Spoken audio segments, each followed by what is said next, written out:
Alright guys, so today we're gonna rebuild this carburetor. I actually have already rebuilt it, but this is off a 1990 SP. So this is a single carb jet ski and it has a remote fuel pump. So even on the paper that came with the carb rebuild kit, it shows all these like diaphragms and stuff for the fuel pump. But on mine it's remote. I can't find any videos on it. So I'm kind of learning as I go, but most of the videos I see out there are for dual carb setups or the carburetors that have the fuel pumps attached to them already, like these. So this is also a Mikuni carb, but this square piece at the bottom is the fuel pump. So this one doesn't have a fuel pump, and we were having issues. I kind of just slapped the parts from the rebuild kit into it and threw it in the water, and it just performed poorly. So we're going to take a look. After reading up on it, there's certain pressures that the carburetor should be able to hold without popping off. You might know what I'm talking about, but I'll show you in a minute. So I made a pop off pressure tester, which is basically just you hook this up to a bike pump or something that'll hook onto a Schrader valve there. And then this is just a brass T, and this is a reducer because these only came in 1/8 inch thread.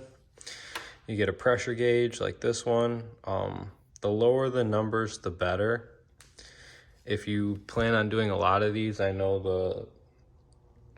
the dual carb setups have the pop-off pressure, I want to say, is like up to 32. For these 89 and 90 models, it's supposed to be between 11.5 and 12.5, I believe. So this one will work fine. If not, you probably want to get one that has a bigger range on it, but because the range on this is so narrow, I wanted it as small as I could get it so you can really see in between the numbers. So that's why I chose that. And then I just have a 1/4 inch barb with a threaded end into this T, and then just a piece of fuel hose that fits on the barb over here. So on this particular carburetor, like I said, this is for the 1990 SP models. This is a banjo bolt right here. So if you don't know what this is, it's basically a bolt that has holes in it so that fuel can pass through it. So there's a fitting that goes into the end of a fuel hose, and it's like a little loop basically. So you'd stick that over here, this goes through the loop, and then you have a washer on the bottom, and then you have a washer on the top. So then that would hook on here and screw into here, but this is the return line, I believe. So there's obviously nothing to hook onto here, so what you have to do is you have to hook this hose onto this barb, and you have to just plug this with your finger. It'll hold enough pressure because we're only going to like 12 psi, I think, so it'll seal up just fine. But anyway, so let's take the cover off here. On the models that have the fuel pump would be connected to here, but that's obviously not the one I have, so I'll just take these screws off.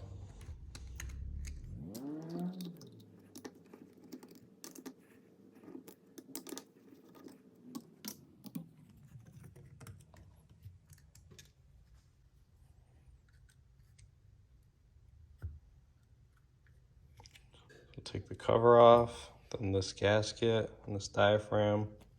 These are new, so I'm going to be as delicate as possible with them. Like I said, I just threw the parts in and kind of just thought it would work, but obviously that's not the case. So I'll set that aside and make sure you put it on a clean surface if you're reusing any of the parts. So to do a pop-off pressure test, what's supposed to happen essentially is that you're supposed to fill this little reservoir right here, because underneath here is your needle seat. So I'll show you.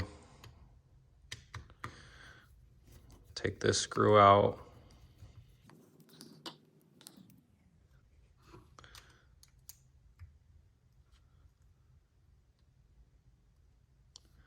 So this little arm has a dimple that catches on this spring right here.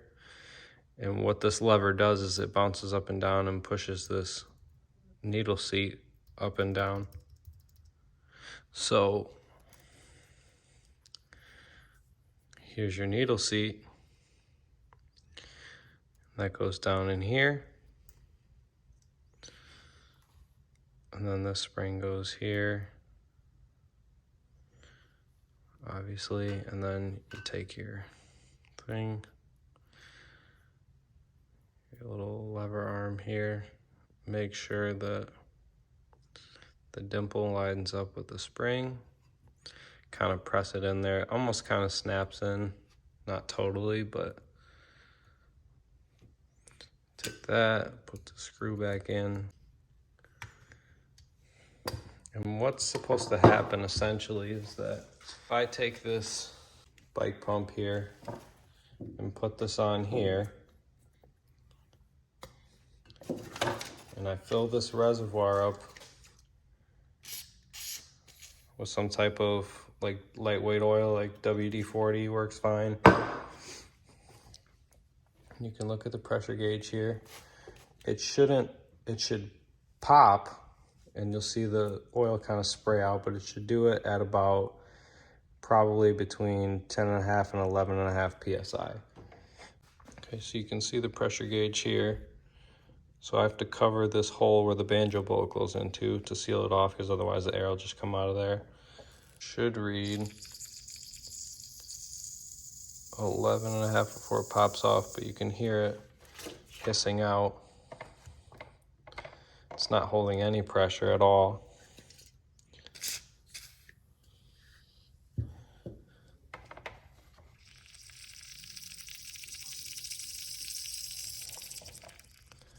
So obviously that's a problem. So we're gonna get this taken care of. So yeah, I'm gonna put this in an ultrasonic cleaner, clean it out, do it the right way, make sure everything's right, get the pop-off pressure right. I don't know if maybe I just need a new needle seat or what the case is, but I'll do some more research and figure it out. And then we're gonna take this all apart down to the bare bones, clean it in an ultrasonic cleaner, paint it, put it all back together, and it should run good.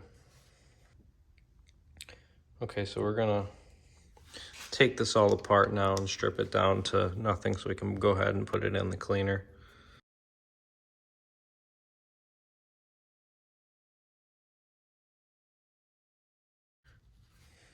So here you have a cover.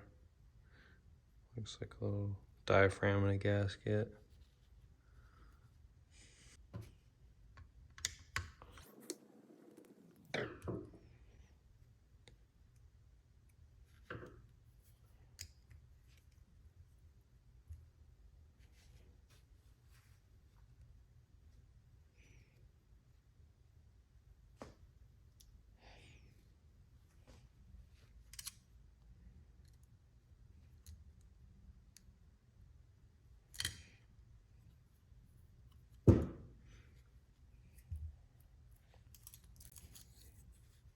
Take out the low speed mixture screw here, which is this T-handled one.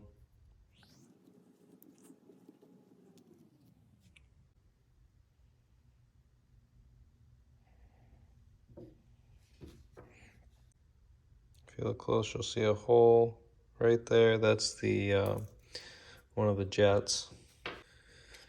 So that there's a flathead on the side here, and that'll take that out.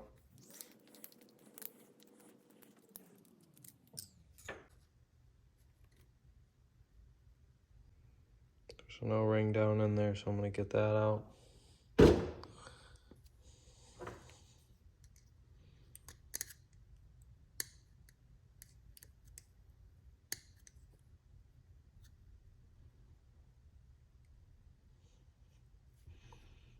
That belongs to this jet here.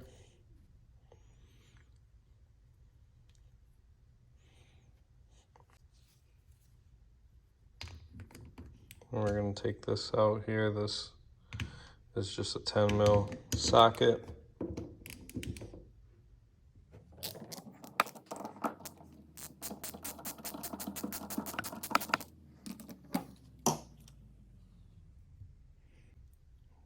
you can see, there's a gasket on here too. Okay, now we're going to take off this linkage for the throttle cable. So there's just a nut on here. I'm not sure what size this is. I think it's like, it looks like 11 or 12. So you take that nut off. This guy comes off here. Then there's a spacer. And just pay attention to how the spring goes so it hooks on to this idle adjustment screw, and the idle adjustment screw is stopped by this. And at this position, your flap in here should be closed like that. And then if you go like that, it opens, obviously. So you're gonna kind of push the hook of this spring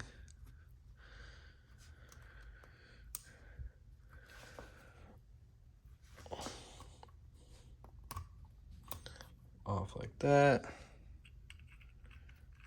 Then you have your arm here. You have this plastic bushing with the spring, another plastic bushing at the end here.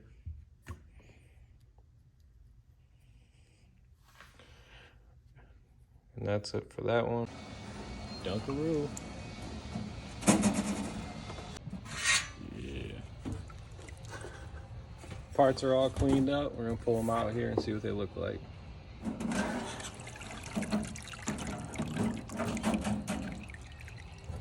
Pretty good. Okay, as you can see, we got this all taped up, ran it through the ultrasonic cleaner. We're gonna put another coat of paint on it right now. So I taped up all the linkages and all the gasket surfaces, everything I didn't want to get painted basically. And then you can see on that wire right there, I have the throttle cable connection, the arm for the idle screw, and then a bushing that goes on this thing here. So we're gonna spray this real quick, put a nice fresh coat of paint on there and get it looking nice, and then we're gonna go ahead and put it all back together. Using this Rust-Oleum engine enamel, just because it's gas and oil resistant, and this is gonna be probably covered in gas and oil all the time. So, all right, so I got this all shaken up, so let's get to it.